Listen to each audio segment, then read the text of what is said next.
The grand hall of the starship Silver Dawn shimmered under bright crystal lights that hung from the tall ceiling. The walls were lined with banners of blue and gold, each carrying the crest of the royal family of the Velari Empire. Rows of alien warriors stood in formation, their armor polished until it reflected the light. Each warrior had trained for years for this day, for this moment when the princess herself would choose her champion for the path of courage. Among the towering figures of the alien warriors, one person stood out. Daniel, a human from Earth, wore no armor and no weapon. His simple dark jacket and plain boots made him look like he had wandered into the wrong place. He was not a soldier. He was not a fighter. His job on the ship was to translate languages between human traders and Velari officials. Yet here he was, standing on the same floor as some of the most skilled fighters in the galaxy. Daniel kept his hands at his sides and tried to remain still. He could feel the stares of the alien warriors. Many looked at him with disbelief. Some looked amused, as if waiting for him to make a mistake so they could laugh. He did not know why he had been called here. All he knew was that when the royal messenger had told him to report to the Grand Hall, there had been no room to say no. The sound of trumpets filled the air. Every warrior straightened their posture. Daniel followed their example, even though his heart was pounding.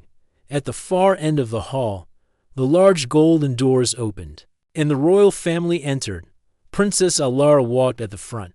She was tall, with silver hair that flowed like liquid metal and eyes that shone with a bright silver glow. She wore a flowing white robe decorated with blue gemstones, and her crown was made of a single piece of crystal shaped like a flame. Every step she took was calm and full of confidence. The counselors and guards followed behind her, their steps quiet on the polished floor. The princess stopped in the center of the hall. She raised her hand, and the trumpets went silent. Her gaze moved slowly across the rows of warriors. She walked forward, stopping to look at some more closely, asking a few questions in her smooth, commanding voice. Daniel stood still, telling himself that she would pass by him without a second look. He did not belong here. But she did not pass by. She stopped in front of him. Daniel felt the air grow heavier. Every warrior in the hall was watching. The princess looked him up and down, her expression unreadable. For a moment, Daniel wondered if she was about to tell him to leave. Instead, she turned to the gathered warriors, raised her hand, and said clearly, "I choose this human." The words echoed through the hall. Gasps rose from every side. Some warriors frowned. Others whispered to each other in shock. Daniel froze in place, unsure if he had heard her correctly.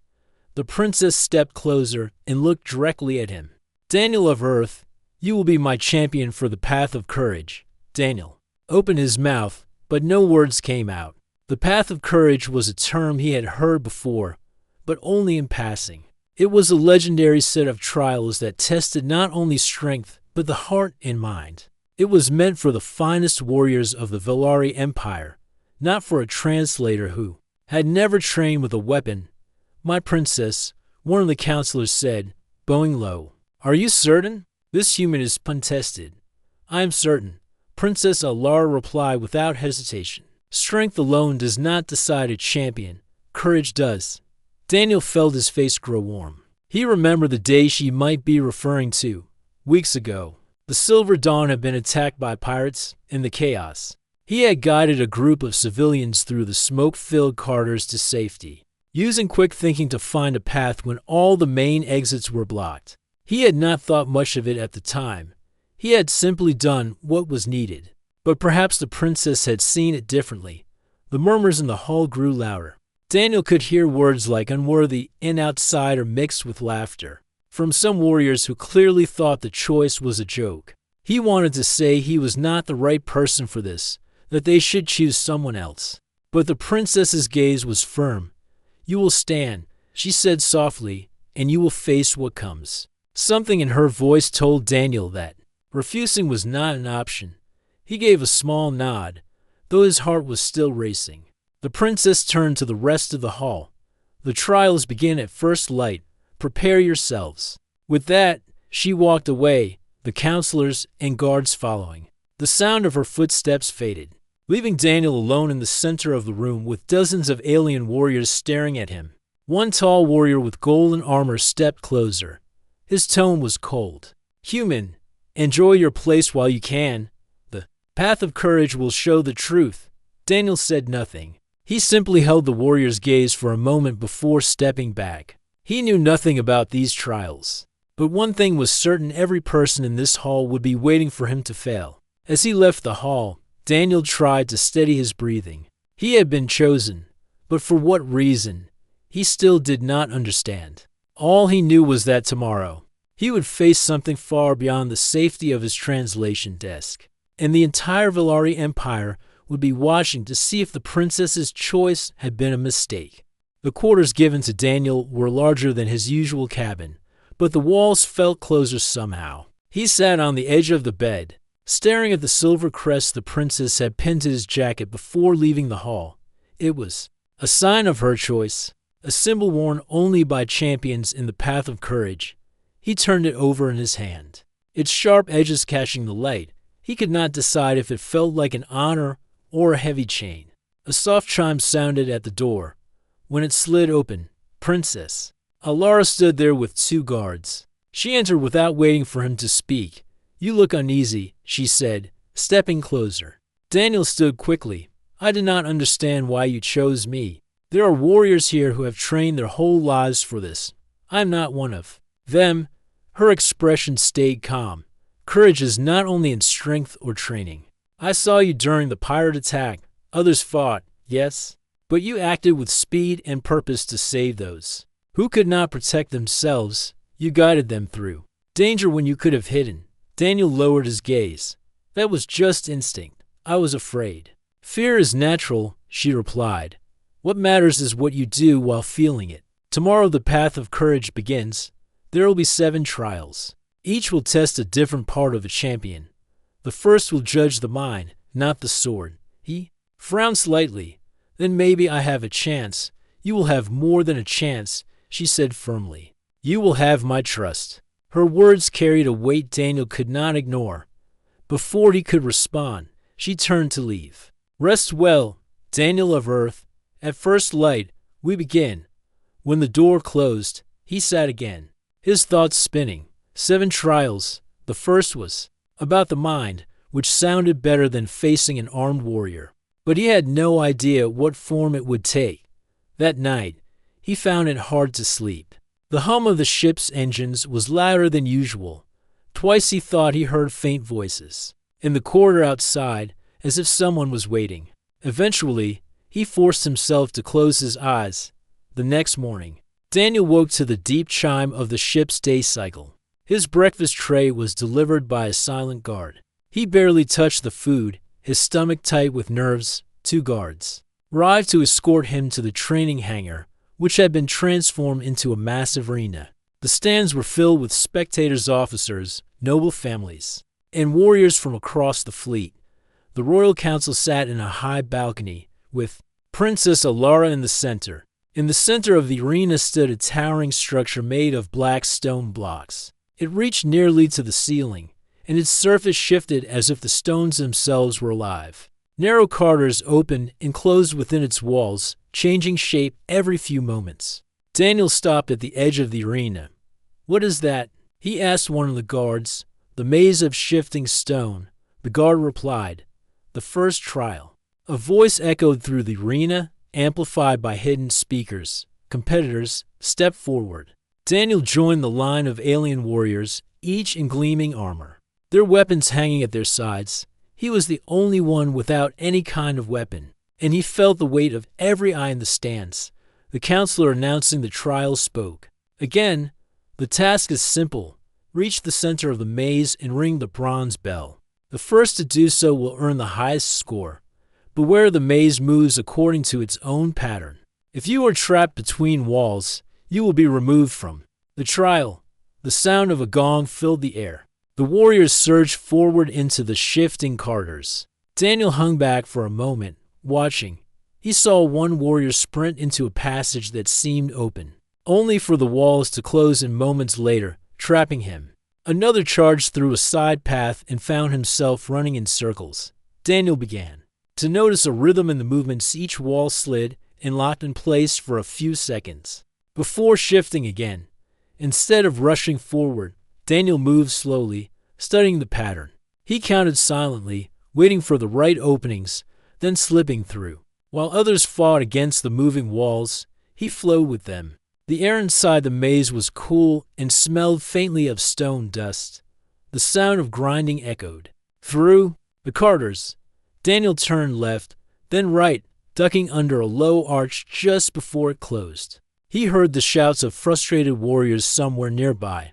One slammed a weapon against a wall. But the black stone did not even scratch. Daniel kept moving, mapping the structure in his mind. Every time he reached a dead end, he backed up and waited for the next shift. Minutes passed. Sweat formed on his forehead.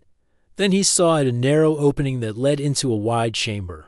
At the far end, the bronze bell hung from a curved wooden frame. The sound of grinding walls grew louder, warning that the opening would soon close. Daniel ran forward, slipping through just as the wall began to move. He crossed the chamber and reached the bell. Its surface was polished and cold to the touch. He pulled the rope, and the deep ring of the bell filled the arena. The shifting walls stopped. The other warriors froze in place. A moment later, the wall slid apart completely, revealing the entire maze from above. Princess Alara stood and announced, "The first to reach the bell is Daniel of Earth." A mixture of applause and murmurs rose from the stands. Some warriors looked surprised. Others looked angry. One glared at Daniel with open dislike. As the competitors left the arena, Daniel kept his head down. He had survived the first trial, but he could already feel the weight of the next one approaching. Far above, in the royal balcony, Princess Alara allowed herself a small smile. The path of courage had only begun. But the human she had chosen had already proved he could think his way through danger. The air in the arena still carried the deep echo of the bronze bell from the day before. Daniel walked through the main corridor of the Silver Dawn with 2 guards on either side. His steps were steady, but his mind was far from calm. The first trial had ended in success, yet the eyes of the alien warriors still followed him with doubt. He passed a group of them in the training hall. Their armor gleamed under the bright lights. They stopped talking when he entered. One of them, a tall warrior with skin the color of bronze and a scar across his cheek, stepped forward. "You may have won the maze, human," the warrior said, "but tomorrow will not be so easy." Daniel met his gaze. "Maybe. We will see." The warrior gave a short laugh and turned away. Daniel kept walking, but he could feel their stares on his back. He knew they were waiting for him to fail. And in truth, he could not be sure they were wrong. When Daniel reached his quarters, a message was waiting for him. The words appeared on the wall screen in bold silver letters. Second trial. The silent hunt. Report to Shuttle Bay at sunrise. He read it twice. The name alone gave no real hint, but it sounded far more dangerous than a maze. He tried to rest, but sleep came in short bursts every time he closed his eyes. He imagined strange shapes moving in the mist. At sunrise, the shuttle bay was filled with the glow of yellow lights. Several small crafts stood ready, each with 2 warriors inside. Daniel was guided toward one at the far end. The pilot, a quiet Velari with a serious face, gave him a short nod before the hatch closed. The shuttle lifted off and slipped into the darkness of space through the front window. A pale moon grew larger, its surface covered in swirling white mist. The pilot spoke for the first time. "We land in the hunting zone. The target is the mist lurker. Bring it back alive, and you pass." Daniel tightened his grip on the seat. "What is a mist lurker?" "A predator that moves silently." "In the fog," the pilot replied, "it hunts by sound. If you are not careful, you will not hear it until it is already behind you." The shuttle touched down with a soft thud. The hatch opened, and a wave of cold, damp air swept inside. Daniel stepped out onto rocky ground, the fog curling around his boots. The other warriors spread out quickly, some running ahead, their weapons ready. Daniel stayed still for a moment, listening. The mist muffled every sound, turning the world into a gray wall. He remembered the pilot's warning. If the creature hunted by sound, then moving loudly was a mistake. He began to walk slowly, placing each step with care. His eyes scanned the ground for tracks, but the rocks showed nothing. Then he saw movement as shadows sliding through the mist about 20 meters away. Instead of chasing, Daniel crouched low and watched. The shadow moved again, pausing every few steps. He could not see the full shape, but he noticed the mist shifting near its head, as if it were sniffing the air. Daniel's mind worked quickly. If the mist lurker hunted by sound, perhaps he could use that against it. He picked up a loose rock and threw it far to his left. The clatter echoed faintly, and the shadow turned toward the noise, gliding through the fog. Daniel moved quietly in the opposite direction, circling closer. He saw the outline more clearly now, all thin, with long limbs and a head shaped like a crescent blade. It was unlike anything he had seen before, its movements smooth and almost graceful. He spotted a narrow space between two large boulders nearby. It formed a small trap-like corner. He picked up another rock, this time tossing it so it landed behind the boulders. The creature turned sharply toward the sound and stepped inside the gap. In that instant, Daniel moved forward and pulled a length of cord from his pack. He had prepared it in case of trouble. The creature whipped around, its glowing eyes locking onto him, but Daniel was already looping the cord around its front limbs. The mist lurker thrashed, letting out a low hiss, but the cord tightened against the rock walls. For a moment, Daniel thought it would break free. Then, slowly, it stopped struggling, as if realizing it could not escape. He took a step back, breathing hard, and signaled with a small flare. Within minutes, two guards arrived to secure the capture. They gave him surprised looks but said nothing. Back on the shuttle, Daniel sat across from the bound mist lurker. Its eyes watched him without blinking. There was no hatred in them, only a cold intelligence. When the shuttle docked with the silver dawn, the hunters brought their catches to the arena for the council to inspect. Many warriors had failed to capture their prey. Some had nothing to show. Others had only pieces of broken armor or empty nets. When Daniel presented the live mist lurker, the crowd reacted with a wave of surprise. Princess Alara rose from her seat and stepped down from the balcony.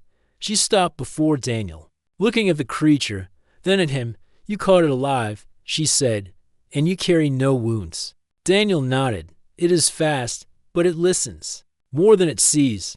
"I use that." A faint smile touched her lips. "You fight not only with strength, but with the mind. This is the way of a true guardian." The council recorded the results. Daniel had placed among the top for the second trial, the same bronze-skinned warrior who had mocked him. After the maze gave him a long stare, but said nothing this time. That night, Daniel returned to his quarters. The ache in his shoulders reminded him that the trial had been real, that the danger was no longer just in the whispers of the hall. 2 victories were behind him, but the path of courage was far from over. As he set the silver crest on his desk, he wondered what the third trial would be. Something told him it would test more than his mind or his skill. The second trial was still fresh in Daniel's mind. The mist lurker's unblinking eyes, the cold fog, the soundless movements had all stayed with him. As he walked through the corridors of the Silver Dawn, many warriors now looked at him with a mix of surprise and respect, though some still whispered behind his back. The silver crest of the princess's champion shone on his chest, a mark that could not be ignored. When Daniel entered the dining hall, conversation paused for a moment. A few nodded at him, but others simply returned to their meals. He got a tray of food and found a quiet table. Halfway through his meal, a shadow fell across the table. The bronze-skinned warrior from before stood there. "You are clever, human," the warrior said, his voice calm but firm. "Cleverness will not save you from every danger. The next trial will not give you time to think." Daniel looked up. "Then I will adapt." The warrior's eyes narrowed slightly before he turned and walked away. Daniel finished his meal in silence. That evening, Princess Alara called for him in the strategy chamber. The room was lined with maps of planets and moons, star charts spread across glowing tables. She stood near the center, looking at a map of an ocean world. "The third trial," she said without turning, "is called the Trial of Shadows. It is not about hunting. not about solving puzzles. It is about what you do when others stand against you. Daniel stepped closer. What does that mean? You will know tomorrow, she replied. But remember this, your enemies are not always the ones in front of you. Her words left him uneasy. Before he could ask more, she dismissed him. The next morning, the warriors gathered in the lower hangar.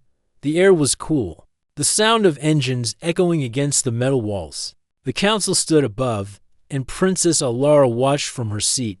The announcement came through the loudspeakers. In this trial, you will enter the Shadow Zone, a simulated environment of dim light and narrow passages. Your task is to recover the royal seal hidden within. The first to return it to the council wins. Be warned, the seal is guarded by those who wish to keep it hidden. As the warriors prepared to enter, Daniel checked the small pouch they had given him. Inside was a simple lantern and a small blade. He was the only one without full armor, but he had learned not to expect otherwise. The Shadow Zone was a massive chamber filled with twisting corridors and hanging sheets of dark fabric. The light from the lantern stretched only a few steps ahead. The air felt heavy, the silence broken only by distant footsteps. Daniel moved carefully, keeping close to the walls. He could hear other warriors moving quickly, their boots striking the metal floor. Some called out to each other, forming groups. Daniel stayed alone. After several turns, he heard a low sound behind him. He turned, lantern raised, but saw nothing. Then a shadow moved at the edge of the light. He stepped back just as a warrior lunged toward him. Swinging a blunt training weapon, Daniel sidestepped, letting the attacker's momentum carry them forward. He slipped away into another passage, his heart pounding. This was not a simple race. Warriors were allowed to stop each other from reaching the seal. He kept moving until he reached a wide chamber lit by a faint blue glow. In the center stood a tall stand with the royal seal, a disc of silver and gold. Two warriors stood guard, their weapons ready. Daniel stayed in the shadows, watching. Charging in would be foolish. He noticed a series of hanging sheets along one side of the chamber. They moved slightly, swaying with the air. An idea began to form. He picked up a loose metal piece from the floor and tossed it into the far corner. The sound drew the guards' attention, and they moved toward it. Daniel slipped between the hanging sheets, his lantern covered with his hand to hide the light. Reaching the stand, he took the seal and turned to leave. But before he could move, one of the guards returned, blocking his path. "You," the guard said, recognizing him, the human. Daniel stepped sideways, keeping his body between the guard and the seal. The guard swung, and Daniel ducked, using the narrow space between the sheets to slow the attacker. The guard's weapon caught on the fabric, and Daniel took the chance to move past. He ran through the corridors, hearing footsteps close behind. He turned left, then right, trying to lose them. When the exit came into view, he pushed himself harder. He burst out of the shadow zone into the bright light of the hangar. The crowd reacted with surprise as he stepped forward and placed the royal seal on the council's table. Princess Alara rose to her feet. Daniel of Earth has completed the trial. The council recorded his time, noting that he had finished among the top once again. Some warriors looked frustrated. Others, though reluctant, gave small nods of acknowledgement. Later that evening, Daniel returned to his quarters to find a folded piece of paper on his desk, in neat handwriting. It read, "They will try to make you fail before the next trial. Be ready." There was no name, no sign of who had left it. He looked toward the door, but the corridor outside was empty. He set the note down, his mind turning over the meaning. If someone was planning to sabotage him, then the next trial would be even more dangerous than the Shadow Zone. As he lay down to rest, he could not shake the feeling that eyes were on him, watching from somewhere in the darkness of the silver dawn. The warning note stayed on Daniel's desk all night. He read it again and again, wondering who had left it. The handwriting was careful, almost formal, but it gave no clue. The words kept repeating in his head, "They will try to make you fail before the next trial. Be ready." The next morning, Daniel decided to act as if nothing had changed. If someone was planning something, it was better not to show he was aware. He dressed in the same simple clothing and made his way to the training. deck for his regular morning exercise. The training deck was busy, filled with warriors sparring or lifting heavy equipment. Daniel preferred the running lanes along the side. He started at a slow pace, using the time to think about the coming trial. He did not know what it would be, but Princess Alara had mentioned that each trial tested a different quality. He had passed tests of mind, skill, and quick thinking. What would come next? Halfway through his run, Daniel noticed two warriors watching him from the far side of the deck. They spoke quietly, their eyes following his movements when he turned toward them. They looked away and moved on. Later, in the equipment room, Daniel collected his issue gear for the next day. It was a small pack containing a climbing harness, rope, and a light breathing mask. The quartermaster, a middle-aged Valari with tired eyes, handed it over without a word. Back in his quarters, Daniel decided to check the equipment carefully. The first thing he noticed was the rope pit looked normal at first, but when he ran his fingers along its length, he felt a weak spot where the fibers had been cut and ray-dyed. If weight were put on it, it would snap. He placed the rope on his desk and checked the breathing mask. The filter inside was damaged, with one side partially blocked. He realized that if he had used it as it was, it could have failed when he needed it most. Daniel sat back in his chair, the warning note still in the corner of the desk. Whoever had written it had been telling the truth. Someone wanted him to fail, and they were willing to sabotage his gear to make it happen. He replaced the damaged rope with one from the emergency supply in his quarters, and fixed the breathing mask using parts from his toolkit. By the time he was done, he felt a small sense of control returning. That evening, Daniel walked through the quieter halls near the observation deck. Few people came here, and the large windows gave a wide view of the stars. As he turned the corner, he heard footsteps behind him. He stopped, pretending to look out the window, and caught a reflection in the glass. Two figures were approaching. Slowly, when they were close enough, one spoke. "You are making too many enemies, human." Daniel turned to face them. They were the same two warriors he had seen on the training deck earlier. Both were taller than him, with broad shoulders and sharp eyes. "I am only taking part in the trials," Daniel said calmly. "If that makes me an enemy, then I am not the one choosing it." One of the warriors stepped closer. "The princess should have chosen a Valari. You are here because she pities you, not because you deserve it." Daniel kept his voice even. "If I fail, I fail on my own, but I will not quit." The warrior's mouth curved into a thin smile. "You will fail. We will see to it." Before they could step closer, a sharp voice cut through the corridor. "Enough." A royal guard in dark armor stood at the far end. His presence was enough to make the two warriors step back. Without another word, they turned and walked away. The guard approached Daniel. His voice was low but firm. "Be careful. They are not the only ones who want you gone. Some see your victories as an insult to the old ways, and they do not all play fair." Daniel nodded. "Was it you who left the note?" The guard's expression did not change. "I will not answer that, but I will say this: trust your own hands more than anything you are given. If you depend on them, make sure you have checked them yourself." With that, the guard turned and left. That night, Daniel prepared for the next trial with extra care. He checked every piece of gear twice. He tested the harness, the rope, and the breathing mask.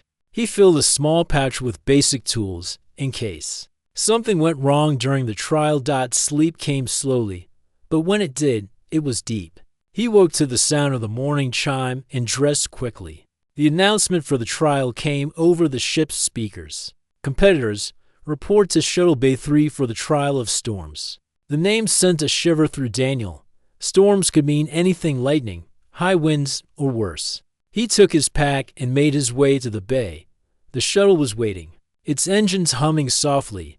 The other warriors were already aboard, their armor shining in the light. No one spoke to him, but he could feel their eyes on him as he took his seat. The pilot's voice came over the cabin speaker. "Destination Sea of Tempests. Crossing distance 5 kilometers. Objective: reach the far platform with your craft intact. Rescue of other competitors is optional, but will be recorded." Daniel glanced at the craft they were assigned. It was a small skiff, low to the water, with a single sail and manual steering. He had never sailed in his life, but he knew this would be about reading the storm, not just speed. The shuttle descended through heavy clouds when the doors opened. The sound of the sea roared inside, waves crashing, wind howling, rain lashed against the metal walls. The skiffs were released into the churning water, each warrior jumping in and grabbing the controls. Daniel gripped the tiller, feeling the force of the wind trying to push him off course. The trial had begun. The celebration of the rescue had barely ended when trouble returned to the palace. Rin noticed it first, in the great hall where humans and Zarians were now freely talking. She saw two alien officials whispering with dark expressions. They left quickly when she approached, but she could not forget the way they had looked at her and Tomas. Later that evening, Tomas walked through the gardens alone. The stars above the palace shimmered in the purple sky, and the twin moons hung low. He was thinking about how strange his life had become. A few weeks ago, he had been a simple worker on Earth, fixing machines and living quietly. Now he was here, wearing royal colors, called a hero by an alien princess. He smiled at the thought, but the sound of footsteps behind him broke his peace. A figure stepped from the shadows. It was a Zarian guard, but not one Tomas had seen before. The guard's eyes darted around before speaking in a low voice. "You are in danger. There are some who believe humans should not be part of the Alliance. They will act soon." Tomas tensed. "Who are they?" The guard shook his head. "I cannot say more. Just be ready." Then he turned and disappeared into the darkness. The next morning, the Council of the Alliance met in the Crystal Chamber. Leaders from many worlds sat in high seats. While Rin stood before them, Tomas was beside her, feeling out of place but determined to support her. She spoke with grace and strength, explaining how Tomas had helped save her life and how humans could bring fresh ideas to the Alliance, but not all the leaders were convinced. One tall alien with silver skin and deep red eyes stood. "We respect your courage, Princess," he said, "but humans are unknown. We cannot risk inviting a species that may bring instability." Tomas felt the words like a weight in his chest. Before Rin could answer, another leader, a reptilian being with green scales, added, "And some among us believe your human already causes trouble." There was a report of him wandering near the restricted docks. Tomas stepped forward. "That's not true. I've only gone where I'm allowed." The silver-skinned leader narrowed his eyes. "And yet there are witnesses." Rin's voice grew sharp. "Enough. Tomas has done nothing wrong. If you have doubts, bring proof, not whispers." The council chamber fell silent. The vote on humanity's place in the Alliance was delayed. That night, Rin called Tomas to her private chamber. "Someone is trying to frame you," she said. "They want to make it seem like humans can't be trusted." Tomas leaned against the wall, thinking hard. "Then we need to find out who they are before they do more damage." They agreed to watch carefully in the days ahead. But the enemy moved faster than expected. 2 days later, an explosion shook the palace. Guards rushed through the halls, alarms rang, and smoke rose from the docking bay. Tomas ran with Rin to see what had happened. Inside, one of the royal ships was in flames. A group of guards were already pulling a suspect forward. Into Tomas' shock, it was the same guard who had warned him before. The captain of the guard pointed at Tomas. "He was working with this human. We have recordings of them meeting." In the gardens, gasps filled the room. Rin stepped forward, blocking Tomas from the guards. "You will not touch him. I know what you are doing. This is a trap." But the captain had already sent a message to the council, demanding Tomas' arrest. Tomas knew running would make him look guilty. "Let them question me," he told Rin quietly. "If I hide, they win." She met his eyes and nodded slowly. "Then I will stand with you." Tomas was taken to the council's secure chamber. The silver-skinned leader looked satisfied as he began the questioning. "Why did you meet with this guard in the gardens?" Tomas answered clearly. "He came to me. He said someone wanted to hurt me. I didn't know he was involved in anything." The reptilian leader hissed. "Convenient. And yet, hours later, there's an attack." Tomas kept his voice steady. "If I wanted to attack, why would I stand here now? Why would I save the princess?" In front of half your people, some council members shifted uncomfortably. Rin stepped forward. We can prove Tomas is innocent. Check the security logs. You will see he was with me when the ship was damaged.